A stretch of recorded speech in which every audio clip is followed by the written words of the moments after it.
ബിസ്മിയിലേക്ക് ഞാൻ എത്തിപ്പെട്ടതിന് അള്ളാഹുവിനെ സ്തുതിക്കുന്നു. അൽഹംദുലില്ലാ. എന്റെ കുട്ടികളെയും എന്നെയും സംബന്ധിച്ച് പറയുകയാണെങ്കിൽ വലിയൊരു അനുഗ്രഹമാണ് ബിസ്മി.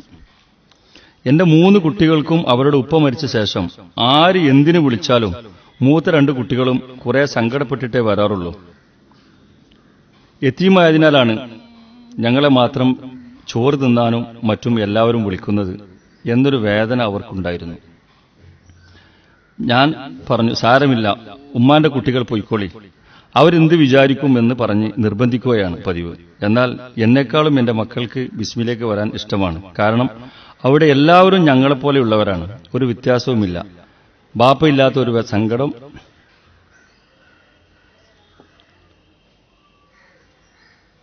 അവിടെ വന്നതിന് ശേഷം മാത്രമാണ് ഇല്ലാതായത്. നമ്മൾ മനസ്സിലാക്കേണ്ട ഓരോ കാര്യങ്ങളാണ്. ബാപ്പില്ലാത്ത കുട്ടികൾ ഇവിടെ വരുമ്പോൾ നമ്മളറിയാതെ ഒന്ന് തലോടിയപ്പോൾ ഒന്ന് പെരുമാറിയപ്പോൾ ബാപ്പില്ലാത്ത വേദന അറിഞ്ഞത് ഇവിടെ വന്നിട്ടാണ്. എവിടുന്ന് ആര് കണ്ടാലും ചോദിക്കും, എന്താ ചെലവിന് കാട്ടുക? ഇത് തീരെ കേൾക്കാൻ വയ്യ അവർക്ക്. എന്നാൽ ഇതൊന്നും അവിടെ കേൾക്കേണ്ട. അവിടെ ചെന്നാൽ കുറച്ച് സമയത്തേക്ക് ഒരു പ്രത്യേക ഭക്തി കിട്ടും. മൂത്ത 2 മക്കളും അവിടെ നിന്ന് കേട്ട ഓരോ കാര്യവും തറവാട്ടിലുള്ളവർക്കും അനിയന്മാരുടെ ഭാര്യമാർക്കും കേൾപ്പിച്ചു കൊടുക്കും. അതുപോലെ ഓരോ ഞായറാഴ്ചയും കിട്ടുന്ന പുതിയ അറിവുകളും ഞാനും ഞങ്ങളുടെ കൂട്ടത്തിലുള്ളവർക്ക് കേൾപ്പിച്ചു കൊടുക്കും. ഇതിന്റെ കാരണത്താൽ ഞങ്ങളുടെ ഇഷ്ടം കണ്ട് ഓരോരുത്തരും ഓരോ പ്രാവശ്യമായി ബിസ്മിലേക്ക് ഞങ്ങളുടെ കൂടെ വരാറുണ്ട്.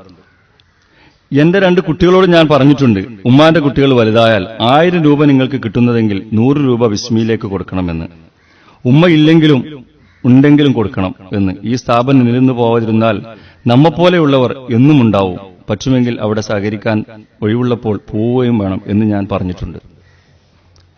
നമ്മെപ്പോലെയുള്ളവർ ഈ സ്ഥാപനം നിലനിന്ന് പോവാതിരുന്നാൽ നമ്മളെപ്പോലുള്ളവർ എന്നും ഉണ്ടാവും. എത്ര ദീർഘദൃഷ്ടിയിലൊരു ഭർത്താവ് മരിച്ചൊരു പെണ്ണിന്റെ ഒരു ചിന്താപരമായ എഴുത്താണിത്. നമ്മളെപ്പോലുള്ളവർ എന്നും ഉണ്ടാവുന്നു, അതുകൊണ്ട് പോലെ സഹായിക്കണം. ഇങ്ങനൊരു വസ്യത്ത് പറയാൻ നമുക്ക് നമ്മുടെ മക്കളോടോ നിങ്ങളോടോ നമുക്കോ സാധിച്ചിട്ടുണ്ട്. നമ്മൾ ആലോചിക്കേണ്ടതുണ്ട്. പിന്നെ കുട്ടികൾക്ക് ബുക്ക് ബാഗ് കിട്ടുന്നതിനെ സംബന്ധിച്ച് ഇത്ര നല്ല ബാഗും കൂടെയും ഭർത്താവ് ഉള്ളപ്പോഴും എന്റെ കുട്ടികൾക്ക് വാങ്ങിക്കൊടുക്കാൻ കഴിഞ്ഞിട്ടില്ല. ഉപ്പമാരുള്ള കുട്ടികൾ പോകുന്നതിനേക്കാൾ ഉഷാറോടെ സ്കൂൾ തുറക്കുന്നതിന് മുമ്പ് തന്നെ എല്ലാ കാര്യങ്ങളും കിട്ടി. ഒരു ബേജാറും കൂടാതെ മക്കൾക്കെല്ലാം റാഹത്തായി. പെരുന്നാൾ ഡ്രസ്സും വലിയ ഉപകാരമായി. ഞങ്ങൾ ഉപ്പയില്ലാത്തത് അറിയാത്ത രൂപത്തിൽ തന്നെ ഞാനും മക്കളും നല്ല രീതിയിൽ പെരുന്നാൾ കഴിഞ്ഞു.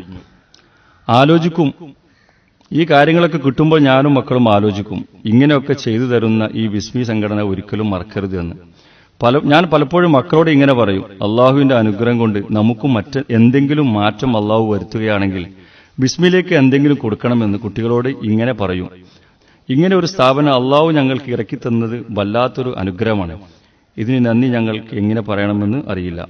അത്രയും വല്ലാത്തൊരു അനുഗ്രഹമാണ്. ഇതിൽ പ്രവർത്തിക്കുന്ന എല്ലാ സംഘാടകർക്കും അവരുടെ കുടുംബങ്ങൾക്കും ആഫിയത്തോടെയുള്ള ആരോഗ്യം. എന്താ വാക്ക്? ആഫിയത്തോടുള്ള ആരോഗ്യം, ദീർഘായുസ്സും അള്ളാഹു പ്രദാനം ചെയ്യാം.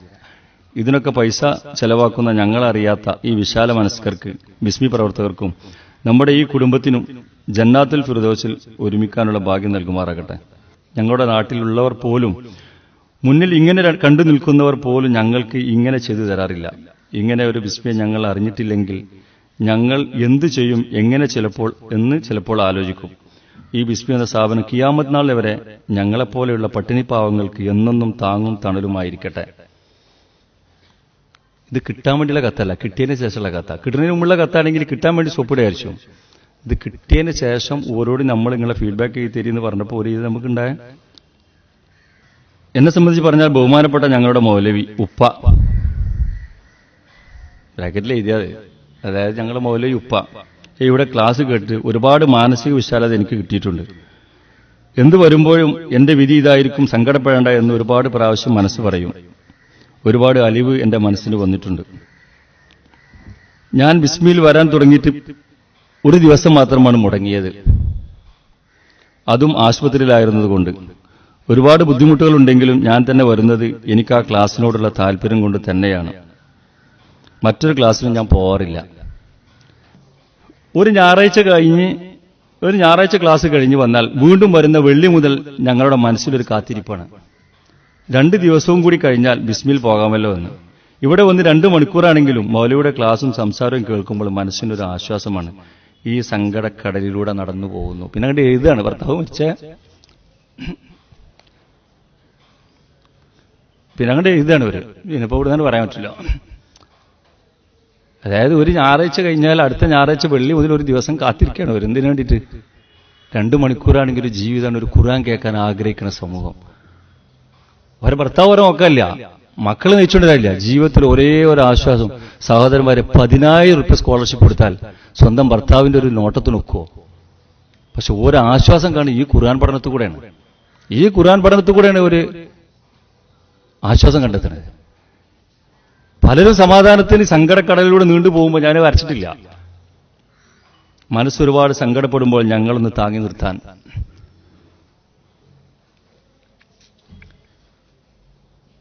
ഒരുപാട് അർത്ഥമുള്ള വാക്കുകളാണ് ഈ പറയുന്നതൊക്കെ, നെഞ്ഞു പൊട്ടുന്ന വാക്കുകളാണ്. നമ്മളൊക്കെ ഭാര്യമാരെ കൂടെ 24 മണിക്കൂറും ജീവിച്ച് ഭാര്യന്റെ തൃപ്തി മക്കളെ തൃപ്തി മാത്രം നോക്കി നടക്കുമ്പോൾ ഒരു ഭർത്താവിന്റെ തണൽ കിട്ടാതെ നഷ്ടപ്പെട്ടു പോയ ചെറുപ്പക്കാർ 20-22 വയസ്സായ പെണ്ണുങ്ങൾ എഴുത്താണത്. ആ പെണ്ണുങ്ങൾക്ക് വേണ്ടിയിട്ടാണ് അള്ളാന്റെ ദീന്റെ മാർഗത്തിൽ പരിശ്രമിക്കാൻ നമുക്ക് സമയം കിട്ടാതെ പോകുന്നുണ്ടെങ്കിൽ നല്ലോണം ഭയപ്പെടേണ്ടതാണെന്ന് എനിക്ക് തോന്നുന്നത്. ഈ സ്കോളർഷിപ്പ് ഞങ്ങൾക്ക് വളരെ വളരെ സഹായമാവുന്നു. ഈ സ്കോളർഷിപ്പ് കൊണ്ടാണ് ഞങ്ങളുടെ ചെലവും കുട്ടികൾ പഠിക്കുന്നതും. ഈ ബിസ്മിക്ക് ഞങ്ങൾ ഒരുപാട് തണലേകുന്നു. ബിസ്മി ഞങ്ങൾക്ക് ഒരുപാട് തണലേകുന്നു. ഉപ്പയില്ല എന്ന കാരണത്താൽ കുട്ടികളെ നോക്കാൻ ഞങ്ങൾ പ്രയാസപ്പെടേണ്ട. ഞങ്ങളുടെ കുട്ടികളുടെ ഉപ്പമാരാണ് ബിസ്മി പ്രവർത്തകർ. ഞങ്ങളെ കുട്ടികളുടെ ഉപ്പമാരാണ് ബിസ്മി പ്രവർത്തകർ.